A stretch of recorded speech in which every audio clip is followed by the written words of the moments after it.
தகப்பனே. ஆண்டவரே, இந்த மாலை வேளையில கூட இந்த பகுதி வாழ் மக்களின் ஆண்டவரே பாடல் மூலமாக அப்படி வார்த்தை மூலமாக நீரோட பேசினபடி நமக்கு நன்றி செலுத்துகிறோம் தகப்பனே. அப்பா துதிக்கிறோம் ஆண்டவரே. நீ ரட்சிக்கிறவர் ஆண்டவரே, எதிர்ந்து ரட்சிக்கிறவர் அப்பா.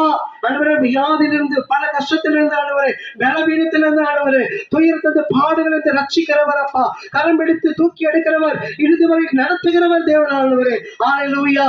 மனிதர்கள் கைவிட்டாலும், உறவினர்கள் கைவிட்டாலும், டாக்டர்கள் கைவிட்டாலும் நீ கைவிடுகிற தேவன் அல்ல. நீ ஹல்லேலூயா, நீ அற்புத அதிசயங்களை செய்கிற தேவன் ஆண்டவரே. இப்பொழுது ஆண்டவரே, உம்முடைய உயிர் தந்த வல்லமாய் இந்த பகுதி வாழ் மக்களை பலமாய் இறங்கும்படியாக ஜெபிக்கிறோம் ஆண்டவரே. ஒவ்வொரு குடும்பத்திலும் உம்முடைய வல்லமை இறங்குவதாக. எல்லா பிரச்சனைகள், ஆண்டவர் போராட்டங்கள், பிசாசின் போராட்டங்கள், பலவீனங்கள், வியாதிகள் ஆண்டவரே இப்பொழுது இயேசுவின் நாமத்தாலே மறைபடியாக கட்டளை கொடுக்கிற ஆண்டவரே. இயேசுவின் உயிர் தந்த வல்லமாய் இப்பொழுது பலமாய் இறங்கி ஆளுகை செய்யட்டும்.